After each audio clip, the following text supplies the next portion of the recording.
hoy día tenemos la invitación y exposición del señor Juan Donato Pari Choquecota, expresidente de la Comisión Investigadora Lavajato.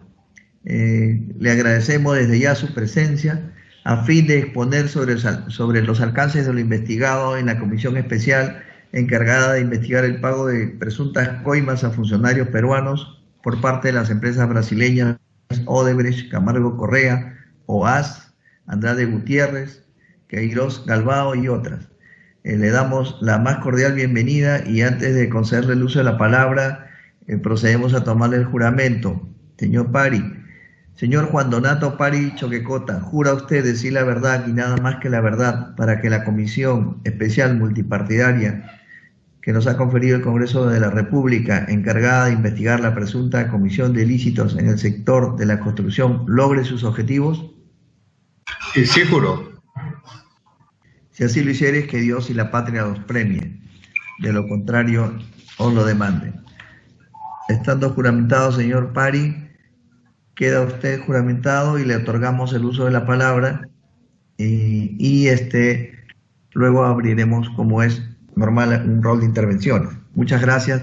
Le damos el uso de la palabra. Señor presidente, señores miembros congresistas, la verdad que este tema y en estas circunstancias del país es un tema sumamente relevante. Ya han pasado varios aspectos en la vida política del país, varios develamientos que han existido, no solamente en el caso peruano, sino dentro de toda Latinoamérica. Entonces hay elementos que amplían inclusive la mirada que tuvimos nosotros en la primera comisión. Recordemos que la primera comisión no existía la colaboración eficaz o la delación premiada. No existían varias declaraciones que después empezaron a generar o a sostener las hipótesis que no nos habíamos planteado dentro de la primera comisión. Entonces, la exposición a la cual voy a hacer es relacionada a la comisión a la cual hemos trabajado y a los nuevos elementos que se han venido recogiendo y que empiezan a articular las hipótesis planteadas dentro de la comisión que nosotros hemos desarrollado. Permítame, señor presidente, poner una presentación y para hacerlo más dinámica la presentación actual, ¿no? ¿Cómo no? Adelante, señor Pari. Muchas gracias, señor presidente. Bueno, el título de la presente exposición lo hemos denominado Política y Economía de la Corrupción. Es parte de un análisis de las conclusiones del señor trabajo. Pari, permítame una breve interrupción, por favor. Sí. Señor Pari, ¿me escucha? Sí, le escucho, presidente. Ya. Quería yo referirme, colegas parlamentarios, hacer una breve presentación, porque es importante que todos sepamos quién es el señor Juan Pari. Es el ex congresista de la República, Juan Pari Choquecota, fue presidente de la comisión investigadora que en un momento, en principio, se le denominó Lavajato 1, que la continuó la señora Rosa Bartra con el tema de Lavajato 2, ¿no? Acá, el señor Pari, nosotros hemos sido, de acuerdo al Pleno del Congreso, hace exactamente 2 meses, tenemos la obligación de poder investigar la comisión de ilícitos en el sector de la construcción, sobre todo los llamados el Club de la Construcción, ¿no? Que desde la década del 90 hasta la fecha en los 3 niveles de gobierno, ¿no? Esto fue el motivo, colegas parlamentarios, que he considerado pertinente invitar en su condición de expresidente de la comisión investigadora al señor Pari, que se encargó de investigar el pago de las coimas a funcionarios como Odebrecht, Camargo Correa, OAS, Andrade Gutiérrez, Queiroz Galbao y otros, desde los años, bueno, que todos conocemos ahora, hasta esta fecha, ¿no? A efecto de que nos pueda informar sobre el trabajo realizado por su comisión y las conclusiones y recomendaciones a las que arribaron en su oportunidad, ¿no? Y esto es, colegas parlamentarios, la razón por la cual yo he invitado al excongresista Juan Pari. Ahora sí voy a dejarlo con la palabra al congresista Pari. Muchas gracias. Disculpe la interrupción.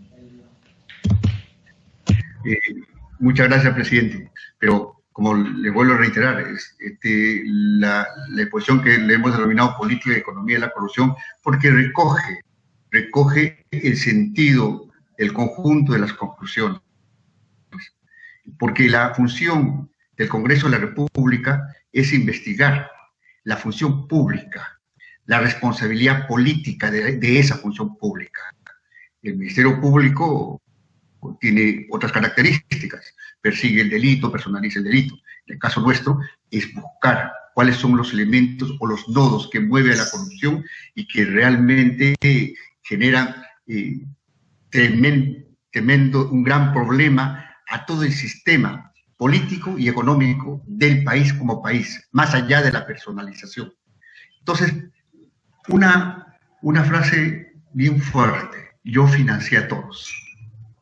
Hay que recordar, y permítame leer una declaración que dio Marcelo Odres en Curitiba un día jueves, 9 de noviembre de 2017. Fue posterior a nuestra comisión, pero determina los elementos previos de investigación a la cual no nos habíamos analizado. Esta declaración en Curitiba se da en respuesta al interrogatorio del procurador federal Francisco Orlando Martelo y del fiscal peruano José Domingo Pérez.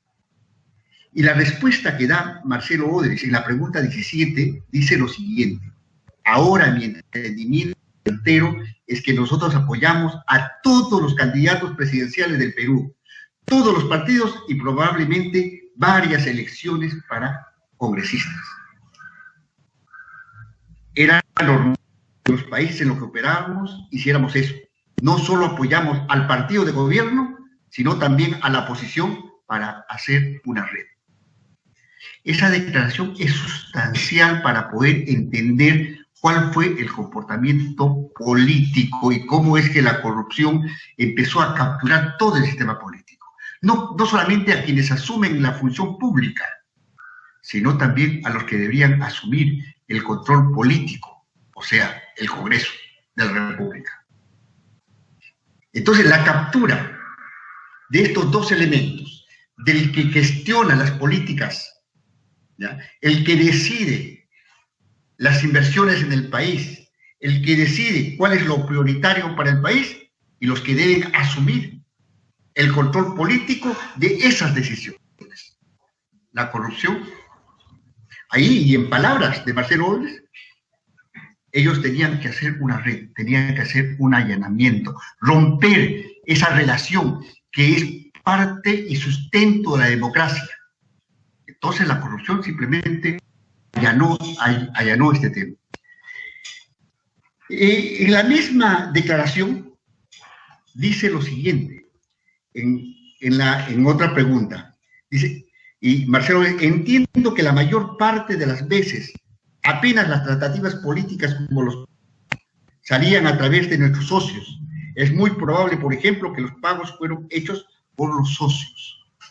O sea, no es solamente las cosas que probablemente salgan en los codinomes y en el sistema que ellos tenían de control de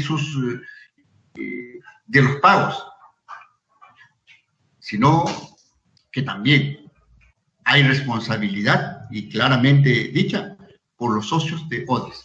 Y nosotros sabemos quiénes fueron los socios de Odres dentro de la práctica de Odres dentro del país. Tenemos empresas nacionales que trabajaron directamente con Odres. En uno de los casos es Graña y Montero. Hay otros socios que ya los conocemos.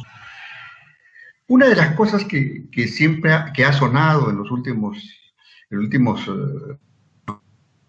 es el financiamiento de campañas. Pero será solamente el tema de las campañas el elemento fundamental, o tras eso existen otros aspectos.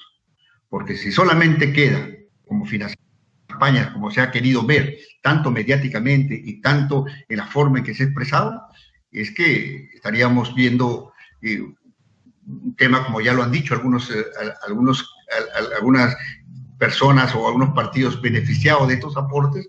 No, sí se recibió el aporte, no es delito, es un tema meramente administrativo. ¿Se reducirá a ese aspecto los aportes de campaña? ¿O es que tiene que ver con la captura del sistema político, tal como lo confiesa Marcelo Odres en su declaración de Curitiba?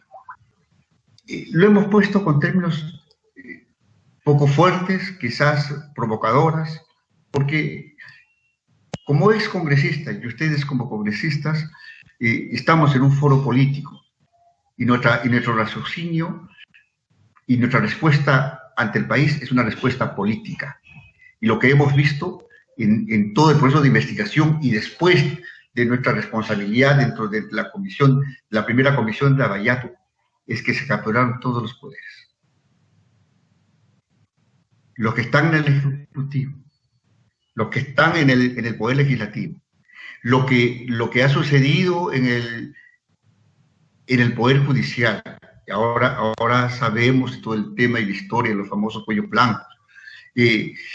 Los sistemas de control, porque ninguna de las alarmas que han existido en el país han sonado dentro del país. Han tenido que sonar en el Brasil, han tenido que sonar en Estados Unidos con las primeras denuncias y aceptaciones de Odres de que había habido pago de coimas a funcionarios peruanos.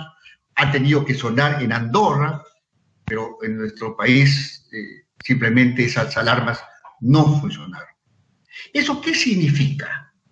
Significa que todos los niveles del Estado han estado copados y manejados por la corrupción. La corrupción ha tenido un comportamiento totalitario de control integral de todos los estamentos que permitan precisamente operar dentro del país.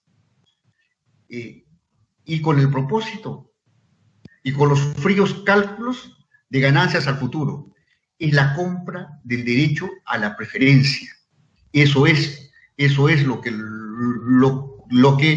se ha expresado en todo este periodo. Y hay que decirlo que no es solamente un aporte de campaña, sino es la compra del derecho a la preferencia. Y Marcelo Odres lo dice en una declaración. Hay un video, yo les puedo hacer llegar el video, que habla de un trípode. Y una de las patas del trípode es precisamente la preferencia de los tomadores de decisiones, la preferencia política de los que gobiernan hacia las empresas corruptas. Y eso es parte del trípode que desarrolla el señor Marcelo Odres en su concepción y en la forma en que modela su sistema corrupto. Y ustedes dirán, bueno, se ha dicho algunos elementos que podría ser parte de la abstracción. Toquemos algo concreto. ¿Cómo se dio esa captura del poder? En el caso de IRSA, y vamos a poner ejemplos, en el caso de IRSA, del proyecto de la interoceánica, hubo una objeción dada por Contraloría, en ese entonces el señor Matute, que observaba la firma del contrato con Odres en relación a la interoceánica. La observación se basaba de que las empresas de Odres tenían problemas judiciales en el país y por lo tanto no podían firmar el contrato. Esa observación fue, podríamos decir, superada, entre comillas, en la Comisión de Fiscalización de 2006, a fines del gobierno de Toledo, dentro del Congreso, diciendo que las observaciones hechas por el señor Matute son observaciones no trascendentes y por lo tanto los contratos son sumamente legales. Lo dice el Congreso, lo dice la Comisión de Fiscalización, y para ser concretos, en ese tiempo presidía la Comisión de Fiscalización el señor Velázquez Quesquero. Eso fue en marzo o abril del 2006. Ustedes pueden encontrar los documentos dentro del Congreso. 2008 se aprueba un proyecto multipartidario en el Pleno del Congreso diciendo de que el proyecto de la interoceánica es un proyecto ejemplar, es un proyecto que podría replicarse en otros lugares del país. O sea, que ahí no había pasado nada, era un ejemplo. Eso debe de hacer el control político simplemente oleando y sacramentando a todo un proceso de corrupción. ¿Sí? Y entonces, nuevamente, a las palabras de Marcelo Odres, ¿ya? Yo financié a todos, armé la red, era el control de los que toman decisiones y de la oposición que deberían hacer el control político de ese entonces. Y así podemos sacar en ejemplos de los famosos blindajes, más que blindajes, tiene un término ya de orden legal, ¿no? que hay que indicarlo, ¿no? Entonces, ahí se han dado en la práctica elementos de decisión en el Ejecutivo que ahora son claramente corruptas. Todos sabemos, y nadie llega, lo más de 30 millones de dólares recibidos por el señor Toledo, y después, y no solamente eso, sino hay que ver que el proyecto no solamente se queda en el tema de Toledo, sino que se ejecuta en el gobierno de García y se desarrolla y se termina en el gobierno de Humala. Entonces hay todo un proceso de crecimiento permanente de ese proyecto y sin embargo en el Congreso dijimos que era un proyecto ejemplar. Entonces la corrupción te rompe el contrato social, las reglas constitutivas de las naciones, independientemente del tipo de sociedad, independientemente de las opciones políticas, construye su propio sistema económico corrupto. Se pretende imponer como una antítesis de los valores universales que ha ido formando la humanidad. Aquí hemos puesto un tema que también quizás como parte después del diálogo, la corrupción es antisistémica. El artículo 58 de la Constitución habla: la iniciativa privada es libre, se ejerce una economía social de mercado, el Estado orienta el desarrollo del país y actúa principalmente en las áreas de promoción del empleo, salud, educación, seguridad, servicios públicos e infraestructura. Eso dice nuestra Constitución. Economía social del mercado. Se repartieron el mercado y no dijimos nada. Se repartieron el mercado. Ahora sabemos que la existencia del Club de la Construcción y la forma de que este club funcione una especie de fixture. Hoy elabora este proyecto, tú mañana juegas. O sea, hablando deportivamente, armaron un fixture y convirtieron un club. La toma de decisiones en el sector privado para que se opere en el sector público. Si nos ponemos a analizar este artículo, dice, la iniciativa privada es libre, porque tiene capacidad de serlo, libre, y en esta medida toma sus decisiones asumiendo sus propios riesgos. Y vamos a encontrar en el comportamiento de estas empresas que no asumen sus propios riesgos, lo asume el Estado. Es libre del Estado, no lo condiciona, no, lo condiciona, lo arrima al Estado. No lo necesita, es libre. O sea, todo el concepto planteado en la Constitución es aplastado por la corrupción. Se ejerce la libertad de empresa en una economía social del mercado. Los privados desarrollan sus iniciativas de acuerdo con las condiciones de mercado. Eso es el concepto. Pero ¿qué es lo que ha ocurrido? Ese concepto ha sido destrozado por la corrupción. El artículo 61 habla de libre competencia, combate toda práctica que limite el abuso y las posiciones dominantes y monopólicas.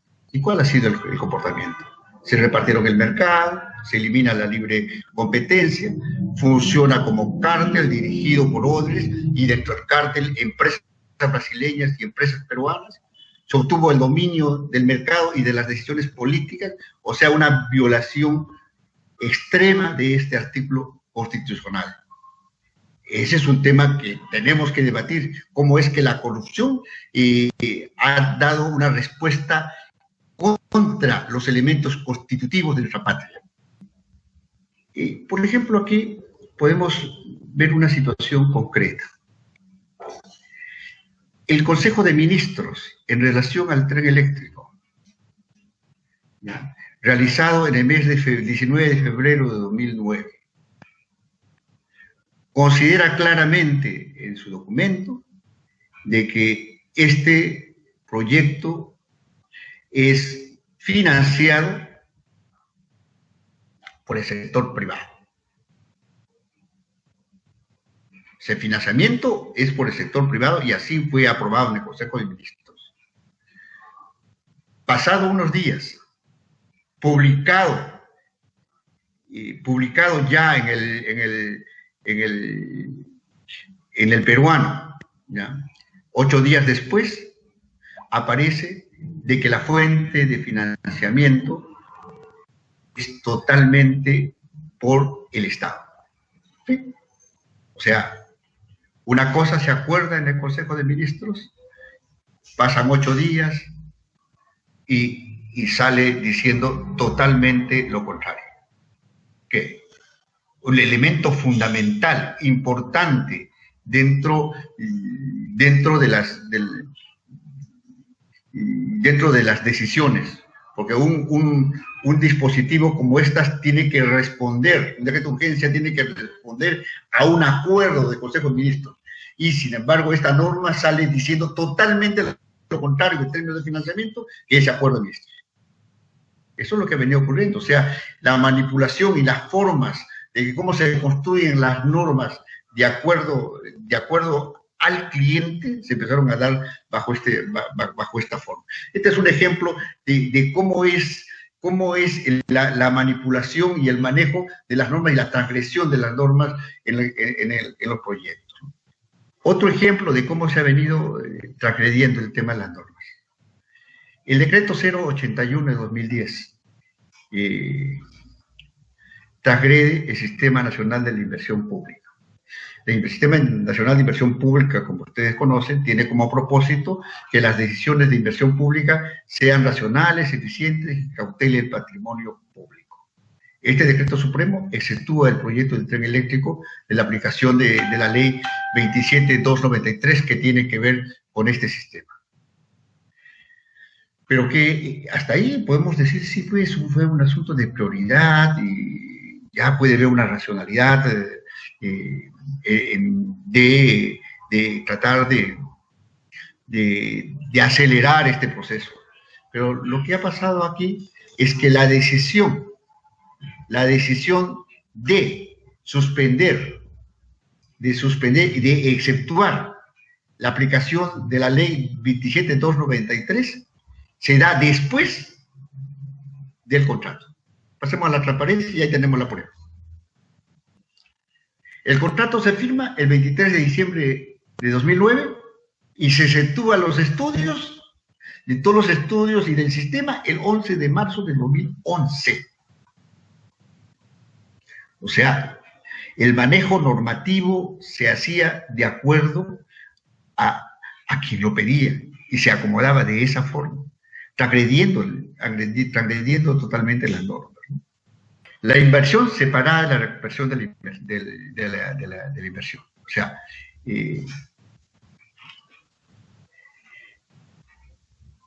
lo que han hecho empresas, lo que conocemos, cómo funcionan las operaciones, siempre hay dos niveles, ¿no? Uno por un lado es el proceso de la inversión propiamente dicha y después es el proceso de la recuperación de esa inversión. Eso es lo lógico, lo normal de tu proceso. Pero ¿qué es lo que ha pasado? Es que por un lado invierte el Estado, ¿sí?, y la recuperación de esa inversión lo hace el sector privado. O sea, la recuperación del dinero invertido, lo que es público, ¿ya?, que se cambió de diseño en el decreto de urgencia al cual hicimos referencia anteriormente, es recuperado por, en este caso, por los quienes han asumido el proceso ya de manejo y de gestión y la concesión por Graña y Montero y Ferrovías. Entonces, ese proceso de separación del proceso de inversión es un tema neurálgico que hay que ingresar más a ver cómo es que se dan este tipo de procesos de ruptura de la lógica económica y la lógica de la inversión en las otras inversiones públicas que existen en nuestro país. Este es un caso del tren. Hay que ver si en los otros casos de otras inversiones se establecen de la misma forma. Eso es parte ya de la investigación, o es totalmente normal o totalmente lógico esa partición. El Estado asegura el ingreso y lo que se llama ingresos garantizados. Cuando hablábamos de la Constitución y el privado es totalmente libre y asume sus riesgos, ¿ya? Asume los riesgos del mercado, asume los riesgos de su inversión, pero sin embargo, en todos estos proyectos, el riesgo es cero, porque se plantea ingresos garantizados en todas las concesiones. Aquí está el ejemplo del tren eléctrico. Se paga no por la cantidad de pasajeros que puedan subir, no por la demanda que pueda haber del servicio, se paga por kilómetros recorridos. Y punto. No importa si subió uno, estuvo full, no, es kilómetro recorrido. Ingreso garantizado. Entonces, y si hay una diferencia en los ingresos, esa diferencia lo cubre el Estado. Lo mismo tenemos en el caso de lo que era el gasoducto. Ahí se iba a pagar por tubo lleno. No importa que esté y que la oferta llegue a la mitad y la demanda en el mercado sea la mitad. No, si pagamos tubo lleno y punto. Ingreso garantizado, cero riesgo para las empresas. Entonces, no es que la empresa privada asuma su riesgo propio y es libre, considerando la forma en que afronta su inversión. No, aquí es ingreso garantizado por el Estado peruano, y donde el Estado peruano es que le garantiza, ¿no? Esta fórmula mediante los contratos que se plantean. Y si nosotros revisamos casi todas las concesiones, encontramos ingresos garantizados. En el trasvase Olmos, no importa si pasa o no pasa agua, hay un pago anual por 20 años y punto. Ingreso garantizado, cero riesgos. No es un tema de oferta, no es un tema de demanda, no es un tema de mercados. Aquí la economía de mercado no funciona, lo que funciona es el acuerdo político planteado y resuelto en un contrato, ingreso garantizado. Ese es un tema, por ejemplo, que hay que discutir en su respectiva instancia si eso es beneficioso para el país. ¿Estamos de acuerdo a los elementos constitucionales o estamos dándole la espalda al país y solamente estamos subvencionando al privado, garantizando sus ingresos, haciendo su riesgo cero? Eso es un tema, por ejemplo, de debate que también lo pongo ahí para conversarlo con ustedes. Aquí hay un tema de cómo ha ido mutando los procesos. Cuando surgió la alianza público-privada, surgió en un periodo donde había déficit fiscal, había problemas fiscales, necesitábamos la participación del sector privado para cubrir la demanda insatisfecha que existía de nuestra sociedad. Y esa era la lógica de la inversión y la alianza público-privada, donde el privado ponía su plata, el privado asumía sus riesgos y el Estado abría el mercado para que pueda ser cubierto por esta empresa privada. Pero las cosas han ido cambiando. Los riesgos empezaron a caer, y ya no ponía su plata, empezó el elemento de cofinanciamiento, ¿sí? El Estado empezó a poner un porcentaje En el caso del tren eléctrico puso todo, en otros casos pusieron un porcentaje, y así se ha venido dando. En el caso de Olmos, de Trabase Olmos, el Estado puso 77 millones de dólares. Y el Estado paga anualmente 32 millones de dólares, garantizando el ingreso.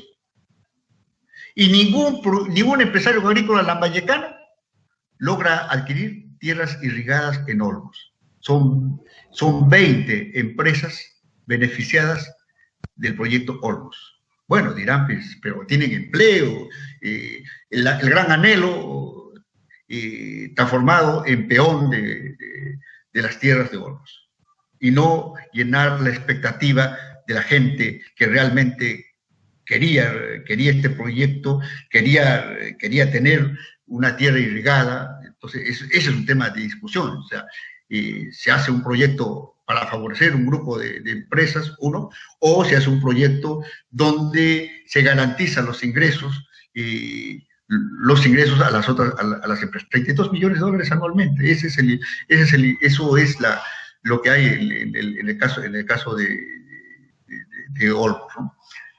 Que es pagado y presupuestado. Si ustedes revisan seguramente la ley de presupuesto que aprobaron el día de ayer, van a encontrar ese pago anual que se da a la empresa Odebrecht, y que está amarrado para 20 años.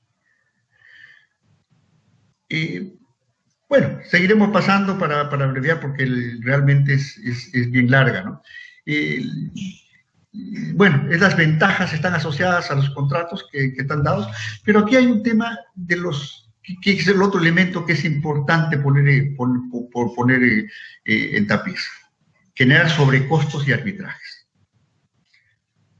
Uno de los grandes temas que también es importante que nuestro Congreso de la República y la comisión a la cual ustedes asumen, considerando las experiencias y los elementos que hubo en la primera comisión, en la segunda comisión y otras comisiones de investigación que se dieron en el Congreso, esta teoría de los contratos a precios unitarios. Hay una declaración del señor Cornejo, que lo hizo público en un medio televisivo, que dijo que el precio final de la obra lo pone la empresa, no lo pone el Estado. Contratos con ingeniería abierta, sin estudios concluidos.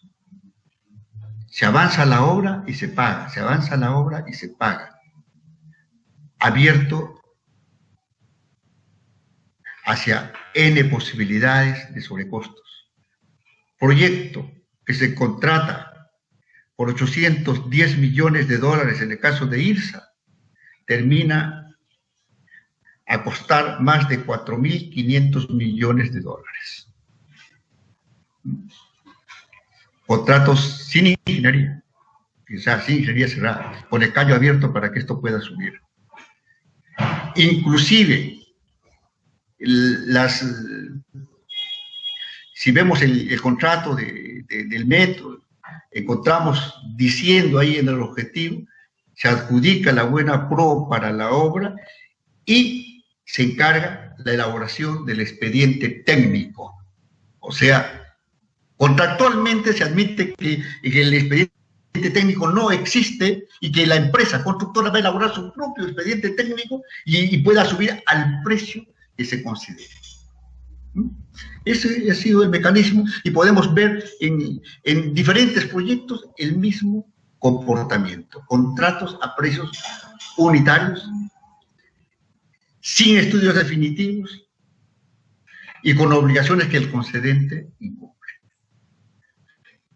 El conjunto de arbitrajes, hemos encontrado ya, y ustedes han conocido, y los medios lo han dicho, cómo los árbitros se han vendido en los procesos.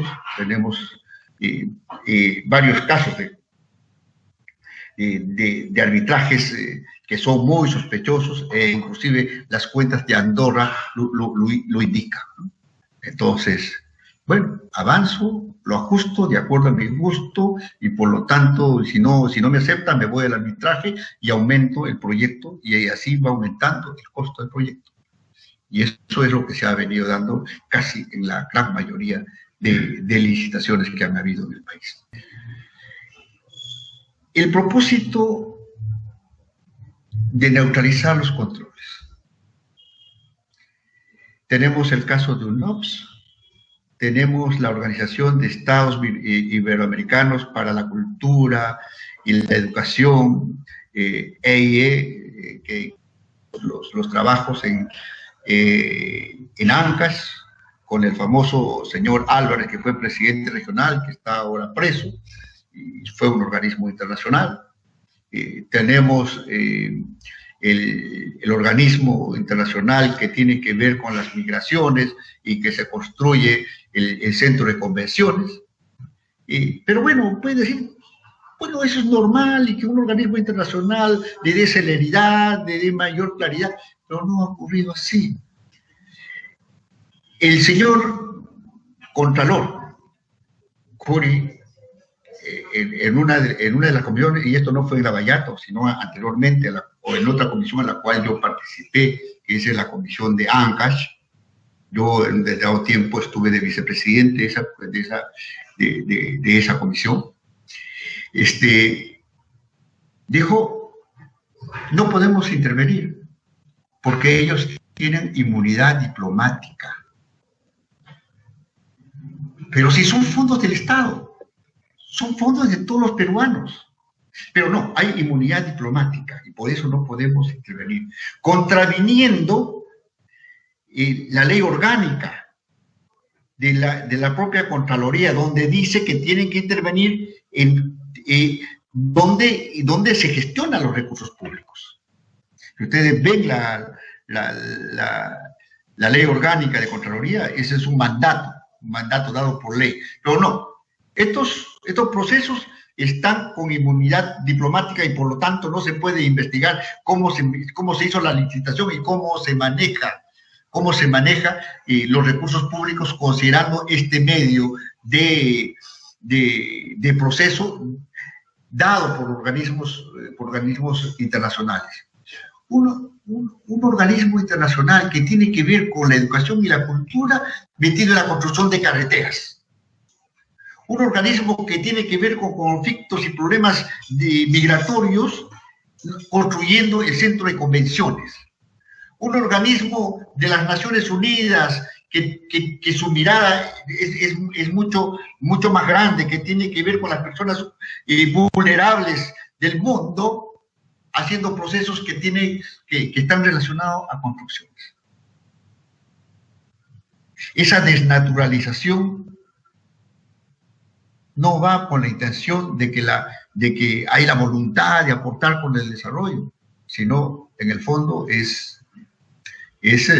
cómo ocultar los procesos. Ya hay un audio del señor Rómulo León donde negocia el porcentaje con la OEI, cuánto por ciento me la llevo. Y está el audio. Y creo que no se ha tomado en cuenta ni en los debates ni nada, cómo es que se maneja estas relaciones de ocultamiento y la fórmula de buscar cómo se neutralizan los controles y cómo se neutraliza, entre comillas, a Contraloría para que no pueda intervenir cubriéndose con lo que significa la famosa inmunidad diplomática. ¿Ya? Hay que analizar el tema. Mi concepto como ciudadano, ya yo no soy congresista, ustedes lo son, pero como ciudadano es de que todo ingreso público, todo el recurso público tiene que ser evaluado y controlado por sus órganos competentes y no puede haber ninguna fórmula de ocultamiento de los recursos públicos. Otra cosa sería que estos organismos internacionales trajeran sus recursos, serían sus recursos, y ahí sí puede haber inmunidad diplomática porque son su plata, es sus recursos. No, es plata de los peruanos y por lo tanto sí tiene que ser controlado. Esta modalidad de neutralizar los controles es un tema que también tiene que debatirse y tiene que verse cómo es que se ha venido manejando en los diversos contratos de nuestro país. Lo otro es la neutralización de los controles de ejecución de la inversión pública. Están las coimas a los organismos reguladores, está las coimas al director de Ocitran, al señor Ceballos, ¿ya? Que salió una cuenta en Andorra, ¿Cómo es que se neutraliza un organismo regulador en favor de la corrupción? Está la planilla y el detalle encontrado en un disco duro, en el propio CITRAN, y de los diversos pagos, y no solamente de Odre, sino de otras empresas. Está el pago a los supervisores, está la cuenta de Alfa Cónsul, que era supervisor. O sea, se neutraliza el control de la ejecución de la inversión pública. Y podríamos decir, no es solamente una neutralización, se hace parte del sistema. Tiene que funcionar de esa forma para que no haya ninguna observación. Entonces hay control político por un lado, pero hay también control de los diversos niveles que existen dentro del Estado y que deberían proteger al Estado por los organismos por estos elementos de la corrupción. El otro tema es los contratos de fideicomiso, que es un tema que también hay que discutir. A estas alturas es un tema que sí hay que debatir. Se entiende por fideicomiso, o sea, una garantía, ¿ya?, de que el privado pueda poner dinero en ese fideicomiso y garantizar el funcionamiento o hacer la obra con la cual se ha comprometido. Hasta ahí es razonable. Es plata de los privados que se maneja en un fondo para garantizar la obra. Pero lo que ha pasado es que ahí se ha introducido la plata del Estado en el fideicomiso. Y la plata del Estado en el fideicomiso, que después entra al secreto bancario, se pasa el dinero del sector público a ser controlado en un fideicomiso de carácter privado y con secreto bancario. Ese es un tema también que es importante profundizar la investigación. Está la premisa, hay que profundizar la investigación en relación a los famosos fideicomisos. Nosotros lo hemos encontrado como pistas en varios casos en el proyecto. Caso de Línea Amarilla, que hubo un fondo de fideicomiso, hay elementos interesantes que le darían sustento a lo que yo estoy indicando. Este es un tema sumamente importante. El Perú como país que pueda servir para el lavado de dinero por parte de estas empresas corruptas. Hemos encontrado, y esta es información de la superintendencia, ¿ya?, que una de las empresas, que es Odres Ingeniería,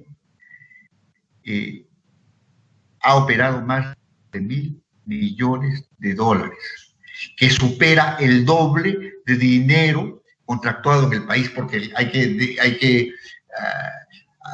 no hay que considerar el caso del gasoducto, porque no se pagó, que con eso sí llegaría a ese monto, pero no se pagó. O sea, es casi del doble de lo que se operó en todo el intervención de Odres. Pero en un solo banco y una de sus empresas, el doble de movimiento bancario. Ese es un tema que llama la atención. ¿Y qué es lo que está pasando? Nos hemos convertido en un paraíso financiero para estas empresas. ¿O qué estamos haciendo y cómo la OIF responde a estos hechos? Porque el dato es de la OIF y ahí está el movimiento bancario. Más de 15.000 millones de dólares y dados a una sola empresa. Y ahí tienen el dato y está el cuadro relacionado al tema, que obviamente es un tema sumamente delicado. La corrupción es sistémica. Hemos visto, interviene en el sector político, maneja la política en el país, maneja a los decisores, interviene en cómo se toman las decisiones para la obra pública y genera sus propios mecanismos financieros que va más allá de la obra concreta, sino ata a un proceso mucho más largo, de 30 a 40 años, el negocio, podríamos decir,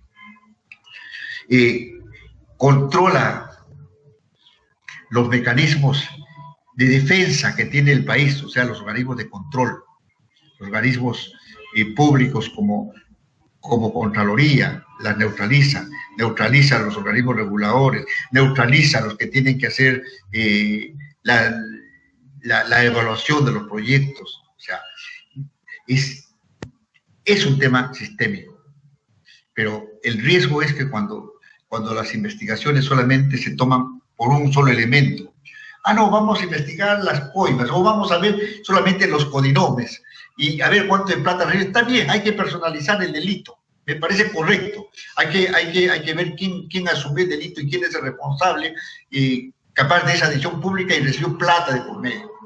Pero también hay que investigar cuáles son los mecanismos que utilizó la corrupción, cómo es que tuvo un enfoque estratégico y sistémico, armó todo un modelo para que funcione la corrupción en el país. Hay una situación de derechos de autoría que tiene Odebrecht frente a esta fórmula de corrupción. Autoría que es copiada, y seguramente ustedes lo van a investigar en el famoso Club de la Construcción. Hay que recordar que en el caso de Odebrecht existía el club, que es el mismo nombre, ni siquiera hubo creatividad en relación a cómo constituyen sus organismos delincuenciales. Es lo mismo, había el club, que funcionaba con el mismo sistema de repartija de las obras. Hay los audios declarados del funcionamiento del club brasileño, que cuando uno ve y ve las declaraciones del exfuncionario de COSAPI, repiten el mismo modelo, la misma fórmula, el mismo mecanismo. ¿Ya? Entonces, hay un tema que yo creo que hay que investigar, no solamente puntualizando, y en términos de política hay que entenderlo, hay que entender a la corrupción como un sistema que integra varios elementos.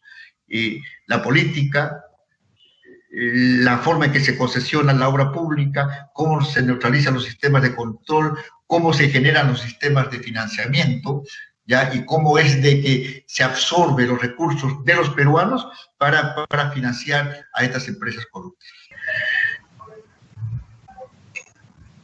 Restringir la investigación solamente a las coimas es poner el concepto del mandato de la composición y de la Lavallato. O sea, oye, y eso es lo que nos pasó a nosotros y es importante decirlo.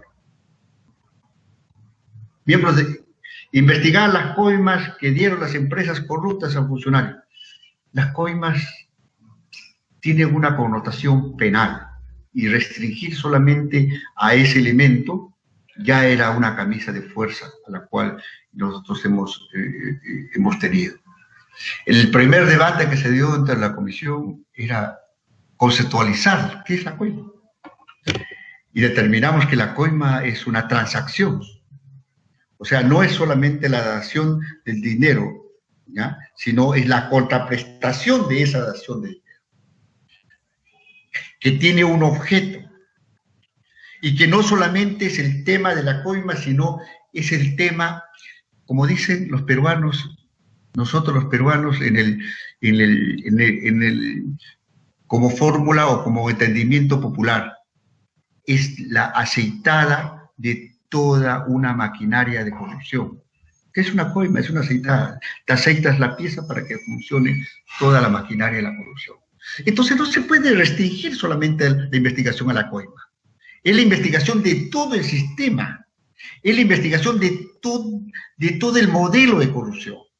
Porque si no, simplemente agarras al coimero, lo metes preso, la corrupción inventará otro coimero, aparecerá otro coimero que reemplace esa pieza. El aparato sigue funcionando. Entonces, no es solamente investigar la coima, es investigar todo el sistema. Cómo funciona el sistema político capturado por la corrupción, cómo funciona y los órganos de control capturados por la corrupción, y cómo es que se debilitan los sistemas de control capturados por la corrupción. Es más sistémico. Y entonces el riesgo de solamente ver un solo elemento dentro de la investigación es alto a veces. entendemos que la mirada probablemente del Ministerio Público sea así, pero de nuestra, porque ha sido del Congreso de la República, es una mirada más de funcionamiento, de cómo funciona el Estado y cómo es que se modelan políticas de Estado para poder evitar que estas maquinarias funcionen. Se reemplaza la perspectiva del país con la perspectiva de la inversión de la empresa corrupta. Proscripción de la planificación nacional. Este es un tema de debate. ¿Los corresponde a un plan país? ¿Es la cartera de inversiones definidas por el país como prioridad o es la cartera de inversiones de estas empresas corruptas impuestas en el Estado, impuestas al Estado? ¿Cómo ha venido diseñándose? ¿Cómo ha venido trabajándose como país? ¿Y cómo hemos venido avalando un mecanismo que se dio en nuestro país? O sea, no pensamos en perspectiva de país, no tenemos puerto de llegada, y entonces a la carencia de esto se empieza a modelar a partir de la existencia de plan de inversiones de la empresa corrupta. Ese es un elemento también que es importante discutirlo. Hacia dónde va nuestro país y si realmente es necesario construir una ruta del país y no que esté priorizándose los intereses de estas empresas corruptas para que operen en nuestro país. Y lo que hemos dicho hace un momento, por ejemplo, la empresa Olmos correspondió al interés del país o correspondió al interés de un grupo de empresas. Y las empresas que tenemos aquí, tenemos la relación de las empresas, de las 20 empresas que se beneficiaron del proyecto Olmos. Y encontramos que al final solamente hubo un déficit para poder cumplir la meta de 11.000 hectáreas y eso fue adquirido por la propia empresa Odres. Y el resto fue subdividido en los datos que estamos viendo. La gran aspiración de los lambayecanos se redujo al beneficio de estas 20 empresas. Es el otro tema también fundamental, que si corresponde a un diseño geopolítico nuestro o corresponde a un diseño geopolítico de intereses que no son nuestros. Tenemos el caso de la propuesta del anillo energético que incorpora el gasoducto del sur. O tenemos la estrategia comercial del Brasil-China relacionado con la interoceánica. O sea, o el anillo energético de Oriente, Brasil-Colombia. Entonces, ese es un tema que yo creo que revela ciertas falencias, ciertas debilidades que tenemos en el Estado y que hay que empezar a mirar. O sea, por eso vuelvo a indicar, no solamente es ver la coima, es ver el sistema, ver los intereses del país y cómo se trastoca el desarrollo del país, cómo es que la corrupción empieza a capturar la política y reduce la mirada del país solamente a sus intereses y no a los intereses de nuestra patria. El tema es mucho más complejo. Yo, gustoso de cooperar, hemos querido dar una mirada de este tipo.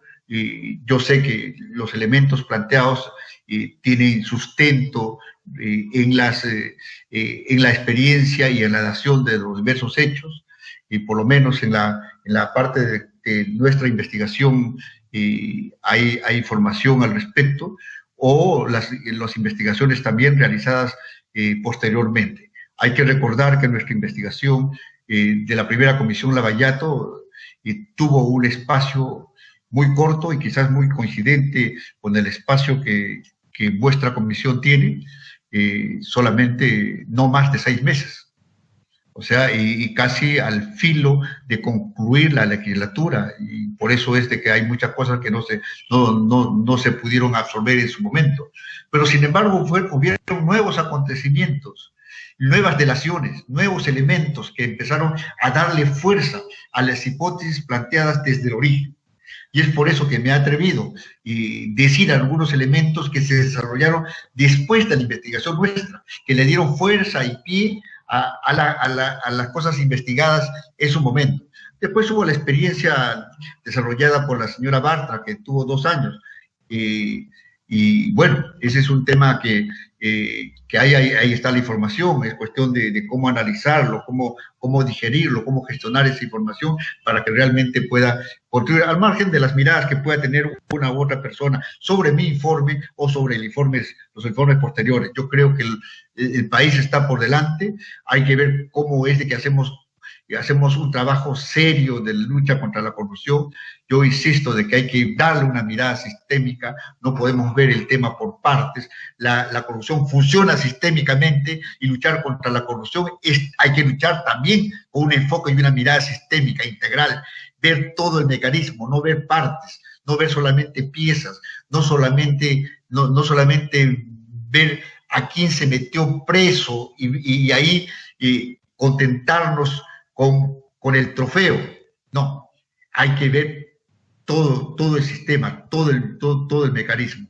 Entonces, esa es una situación que yo creo que podemos, capaz en la parte de las preguntas, conversar con ustedes y posteriormente en el proceso mismo de la investigación, aportar, capaz no como invitados, hay formas directas también de aportar sobre la experiencia y sobre algún tipo de documentación que les pueda interesar a ustedes. Muchísimas gracias, señor presidente.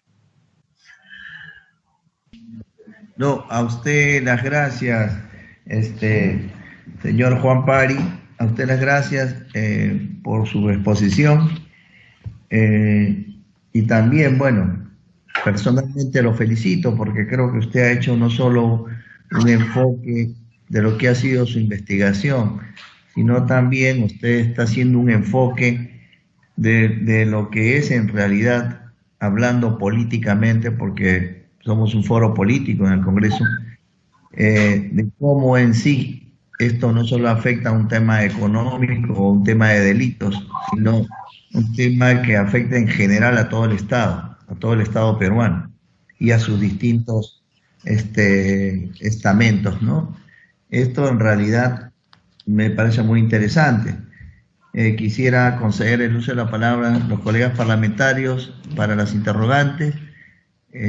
Dejo abierta, colegas parlamentarios, para las preguntas respectivas a nuestro invitado de hoy, el excongresista Juan Pari, que presidió la Comisión de Investigación Lavajato 1.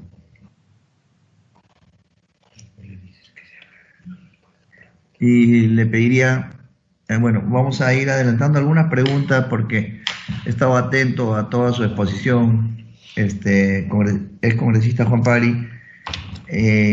Más bien le pediría si nos puede ser breve en sus respuestas, porque las preguntas también son concretas. Y quisiera preguntarle de inicio un tema que me pareció un poco extraño, en realidad. Yo ya también he tenido, antes he sido ex parlamentario del periodo 2000 a 2006, y bueno, me extrañó cuando usted presenta su informe en minoría, terminó firmando solo. Hubieron problemas con el informe final. ¿Cuál fue la razón de esta situación, señor Pari? ¿Por qué terminó firmando ese informe de minoría solo, según la información que tenemos? Hay un gran problema a veces en la política peruana.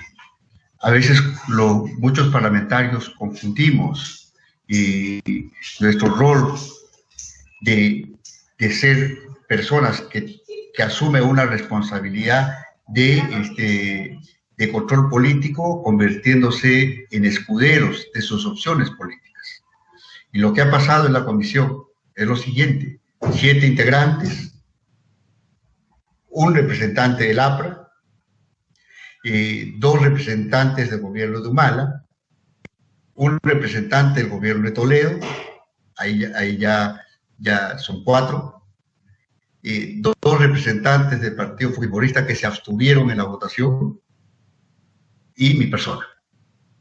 Entonces, una aplastada minoría dentro de la comisión, porque hay intereses concretos que tenían que defenderse por parte de los que estaban integrando la comisión. Fue muy complicada la investigación, considerando ese escenario, esa composición, y considerando también la coyuntura política a la cual una coyuntura política muy parecida a la comisión que usted preside, en un periodo electoral donde los medios estaban enfocados más al tema político electoral y no al tema de debate contra la lucha de la corrupción.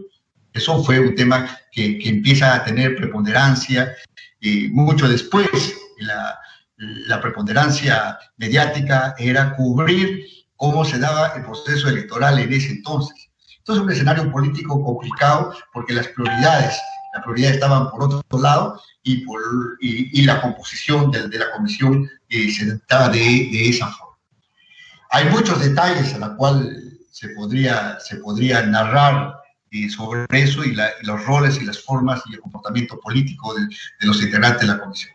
Lo concreto es que terminé una aplastada minoría y se decidió ir por la opción del informe en minoría, y que la cual me daba el derecho de exponer como informe de minoría al Pleno.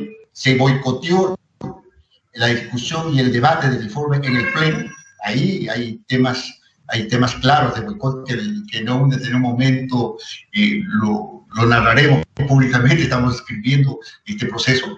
Entonces, fue un tema muy complicado. Pero al margen de los hechos coyunturales de ese entonces, la vida y la práctica, la realidad, ha dado mucha más fuerza a los elementos que teníamos en ese entonces. Se ninguneó al informe, se dijo que era un informe que no decía absolutamente nada, que no valía la pena, etc. Y ahí está el informe, y el informe está como insumo público.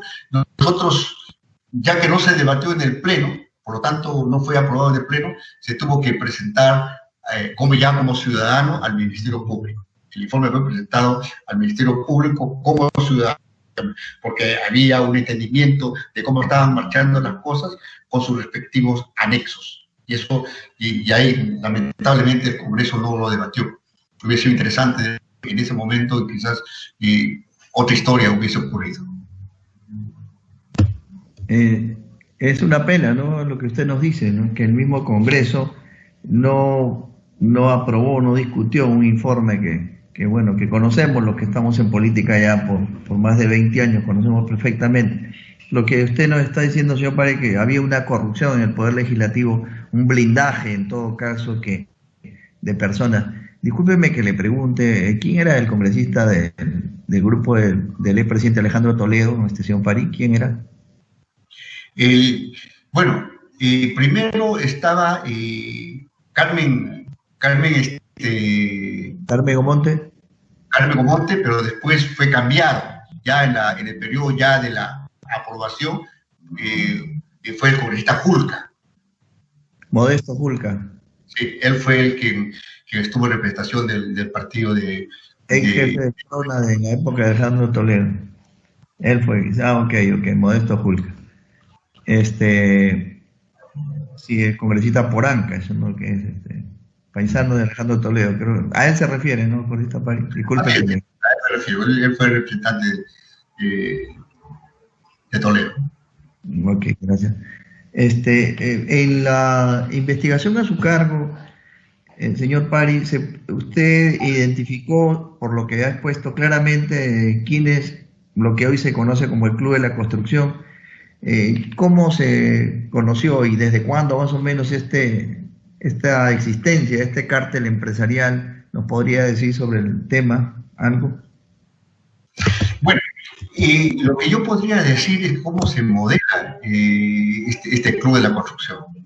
Hay un audio, hay un video de una declaración dada a la justicia brasileña y dada por una de las empresas que participa en el clube, porque así se llamaba en Brasil, el clube de la construcción.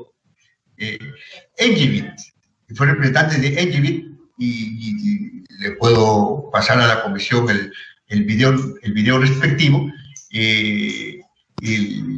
Está el detalle de cómo... Le agradeceremos luego que nos pase ese video, gracias. Siga usted.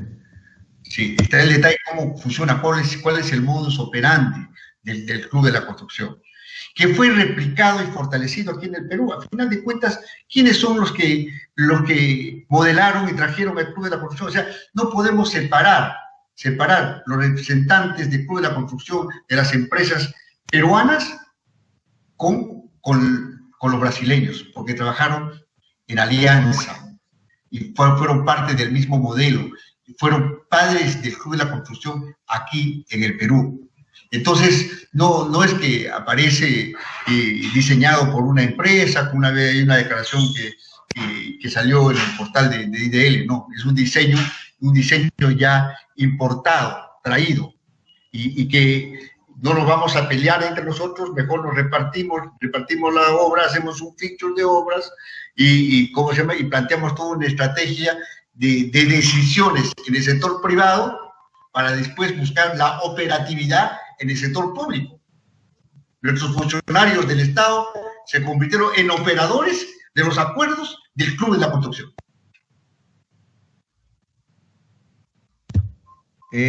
Solo para recordar, señor Pari, para gente que, bueno, no conoce la investigación, que no estuvo de repente en ese momento en la política. Durante su investigación, y usted muchas veces estuvo en televisión, en todos los medios masivos a nivel nacional, se vinculó a connotados personajes de la política nacional con las actividades ilícitas de lo que era el Club de la Construcción, como presidentes o expresidentes, de la República, candidatos a la presidencia de la República y o expresidentes regionales. ¿No podía, a manera breve, citar algunos de los nombres de estos? Bueno, yo lo que he podido ver, más allá de la discrepancia política o inclusive más allá de su cobertura ideológica que podría tener un partido que ha estado en gobierno, lo que les unía y trabajaba una situación de postas. A ver, Interoceánica. Se negocia el proyecto, se negocia el contrato en el gobierno de Toledo. Se opera y se genera toda la estrategia de sobrecostos en el gobierno de García. A nivel local, en el caso de Línea Amarilla, el proyecto se diseña con Castañeda y se opera con Susana Villarán. Rutas de Lima se diseña con Susana Villarán y se opera y se construye con Castañeda. O sea, todo un diseño, y caramba, habían señores de la política nacional que decían, no, son políticas de Estado, hay que permanecer, o sea, ese hilo de decisiones y esa fórmula de cómo esconder los delitos, se ha dado de esa forma. Yo recuerdo la intervención del señor Toledo dentro de la comisión. Decía, ¿por qué me citan acá dentro de la comisión? Eso nos dijo. Y si yo solamente hice el contrato lo firmé por $810 millones. Investiguen al señor García, que ahí subió el proyecto. Pero ahora sabemos que él recibió $30 millones de coima por dejar el caño abierto. Y en la ingeniería abierta. O sea, no la existencia de un proyecto concluido, que era posible, con un conjunto de adendas, subir los proyectos. Y hay que decir que la tercera adenda, por ejemplo, es un tema clave que se deja a finales del gobierno de Toledo para que funcionen los CRPAO, que va a tener probablemente consecuencias muy complicadas para el país, porque los tenedores de esos repago que entraron al mercado bursátil puedan estar reclamando después el valor de estos certificados. Es un tema que hay que también ver qué es lo que va a pasar en relación a este tema.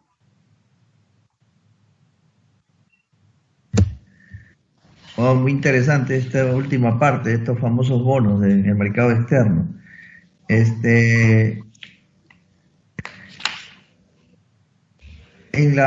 Señor Pari,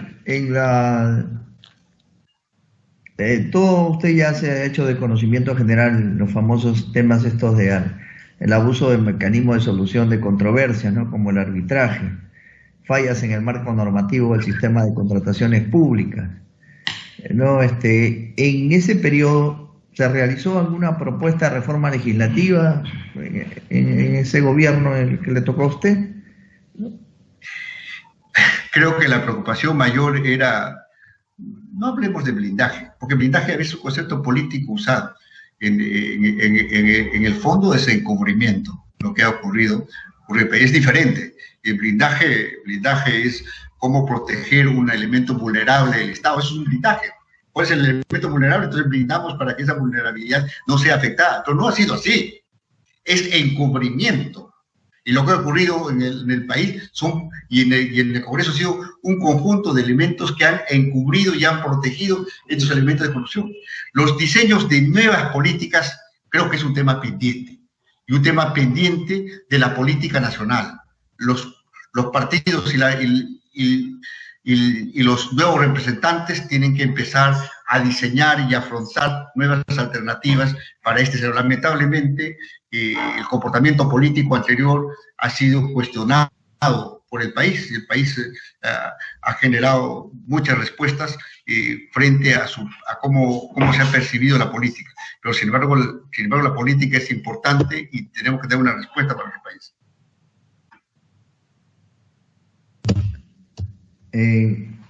Brevemente, señor Pari, es de conocimiento general y voy a señalar algunas empresas que están investigadas. Son más de 32 que están en el Indecopi y serían más o menos 36 en total.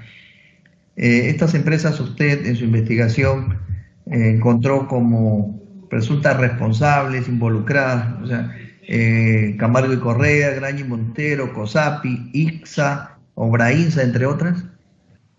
Sí, están involucradas, unos directamente y otros a nivel de sociedad. Gracias. Hay también un tema que nosotros estamos muy preocupados en el tema de las famosas empresas supervisoras que son parte de los organismos internacionales, tipo UNOPS, Oficina de las Naciones Unidas de Servicios para Proyectos, la OIM, Organización Internacional de Migraciones, el BID, Banco Interamericano de Desarrollo, la OEI, Organización de Estados Iberoamericanos. Estas organizaciones supervisoras tienen privilegios diplomáticos y uno de los problemas que tenemos es que no pueden, las notificamos para que comparezcan, pero están bajo privilegios diplomáticos y no nos pueden dar información. Usted como ex congresista, como expresidente de esta comisión investigadora de Lavajato 1, ¿considera usted saludable su participación de estos organismos para la transferencia en las licitaciones de obras públicas y en las acciones de fiscalización que realizan los entes gubernamentales? ¿Cómo considera usted? Primero, que toda institución tiene una razón de ser. Primero hay que preguntarse si un organismo que tiene que ver con aporte a la educación, a los temas culturales, tiene que ver con construcción de carreteras. ¿Corresponde eso a su naturaleza institucional? ¿O es que el objeto es buscar una fórmula de encubrimiento bajo el manto de la inmunidad diplomática? La respuesta frente a ese hecho no fue dado en la comisión a la cual presidí, fue en la comisión de Ancash, donde se dijo que el caso de la OEI tenía inmunidad diplomática e inclusive había una respuesta, y eso dijo el Contralor en ese entonces, había una respuesta de de Cancillería, ¿ya? Que era un organismo protegido por la inmunidad diplomática, pero son recursos de los peruanos. Y la ley orgánica de Contraloría es totalmente clara. Ahí indica que se puede intervenir inclusive en organismos internacionales, basta que sean recursos nuestros, recursos del Estado peruano. Ahora, puede atribuirse la inmunidad diplomática si se tratara de sus recursos, de su dinero. Como una embajada, por ejemplo, ellos traen su dinero, traen su presupuesto y nosotros los peruanos no podemos meternos en el manejo y en la gestión de su plata. Aquí estamos hablando de la plata de los peruanos. Y la ley orgánica de Contraloría es totalmente clara. Yo creo que el Congreso ahí tiene que dar una respuesta, quizás ampliando esa claridad. Desde mi punto de vista está claro, pero como no lo entienden, hay que aclararlo más. O sea, no puede haber protección ni encubrimiento diplomático, porque no le llamaría inmunidad diplomática, sino encubrimiento diplomático, aprovechándose de la existencia de estos organismos internacionales, de hacer de que no se pueda investigar lo que sucede con nuestros recursos, el dinero de los peruanos.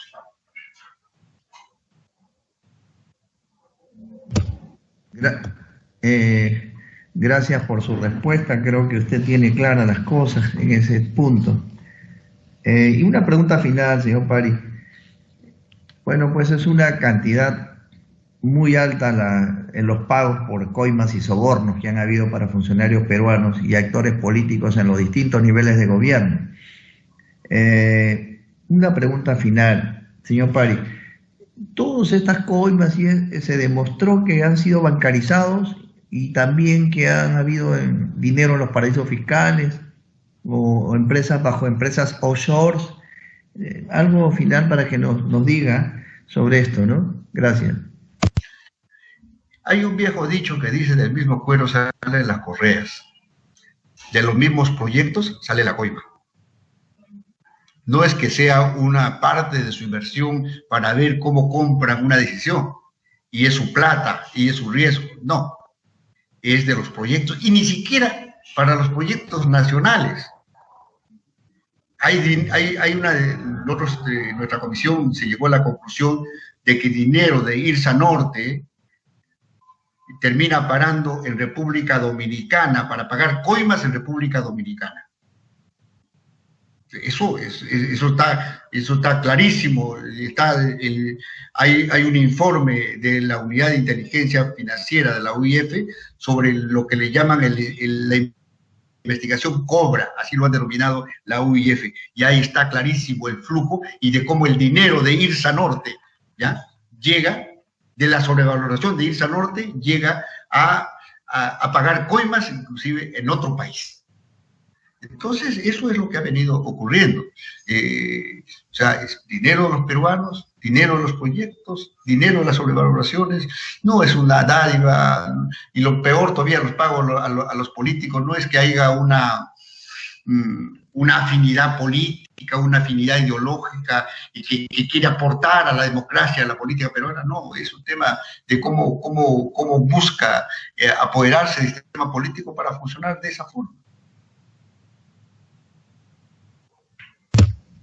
Y disculpe, una pregunta final, colega Pari, y esto se lo voy a hacer también como colega, porque usted ha sido parlamentario. Para mí es una gran preocupación, porque es muy extraño, y el país lo debe escuchar y lo debe saber. Es muy extraño que mire usted Lavajato 1, que usted presidió, Lavajato 2, que presidió Rosa Bartra, y ahora esta comisión investigadora, que espero que no haya un complot político al final cuando demos el informe. Curiosamente, Lavajato 1, Lavajato 2 nunca fue discutida y aprobada en los plenos del Congreso de la República. Es decir, por un lado usted nos ha narrado que hubo un complot político, de algún modo un blindaje de ciertos personajes del Parlamento, ¿no? igual en el caso de Rosa Bartra tampoco se llegó a votar en bloque el informe, porque entiendo que hubo una moción para que se vote por partes, etcétera. Es decir, no hubo fuerzas contrarias que no han permitido hasta la fecha que realmente se sepa por el Congreso de la República, porque hay un tema de investigación en el Ministerio Público, y eso lo sabemos, pero desde el Congreso no ha habido una oportunidad para que se termine y se vote, y plenamente el Congreso de la República cumpla con su deber de control político y establecer pues un informe que pueda ayudar al Ministerio Público y a la justicia, porque nosotros tenemos información y el Congreso ha muchas veces investigado temas que han servido de insumos para el Ministerio Público. ¿Qué opinión le merece que no se haya podido hasta la fecha, pues, el abajato 1 y el abajato 2 tener un informe final valedero para que pueda ser votado por la mayoría unánimemente en el Congreso? Han habido muchos informes, aparte del abajato 1 y el abajato 2, no discutidos en el Congreso, terminaron como informe, fueron boicoteados en su debate. Tenemos el informe de Serna, que tiene que ver con el tema de la interoceánica, fue el primer informe que estuvo agendado para el Pleno. Se evita que también llegue y se discute en el Pleno. Un congresista retira su firma y no se debate en el Pleno. Ahí habían ya pistas de todo lo que significaban los RPAOs. En ese entonces, estoy hablando del periodo 2006-2011, porque hay una comisión. Hubo el informe de Coyique, que nunca se debatió en el Pleno, existiendo un informe final. O sea, han habido varios comportamientos de bloqueo de las investigaciones.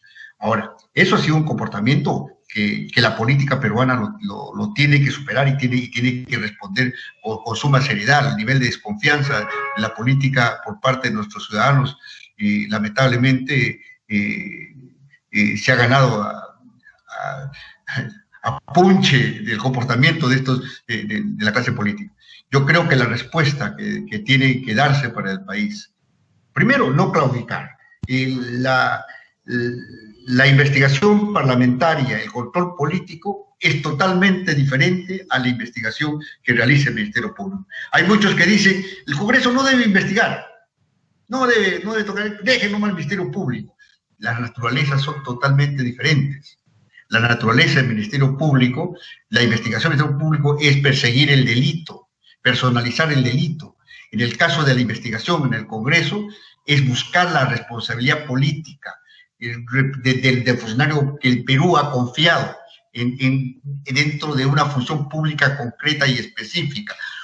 Evaluar el funcionamiento del Estado y en qué está fallando, y cómo construir un marco normativo a partir del análisis de esas fallas que tiene el Estado. Ese es el insumo de las comisiones investigadoras del Congreso. Es la evaluación y el análisis político de cómo está funcionando el Estado y cuáles son las debilidades que tiene el Estado y cuáles son los elementos que corroen al Estado por temas de corrupción. El Ministerio Público buscará el delito penal. Ese es otro elemento diferente a la cual nosotros tenemos que hacer. El Ministerio Público nunca se va a meter a lo que incumbe al Congreso. El Congreso tiene que asumir su responsabilidad y el Congreso no puede dejar de investigar. Yo sí defiendo que sí, el Congreso tiene que más bien enaltecerse buscando la verdad y construir una nueva perspectiva de país y superar este feo momento que hemos tenido en nuestra patria de corrupción, que lamentablemente se ha dado. Bueno, quedo agradecido por la respuesta. Invito a mis colegas parlamentarios, algún interrogante al invitado de hoy, el excongresista Juan Pari. Adelante, colega.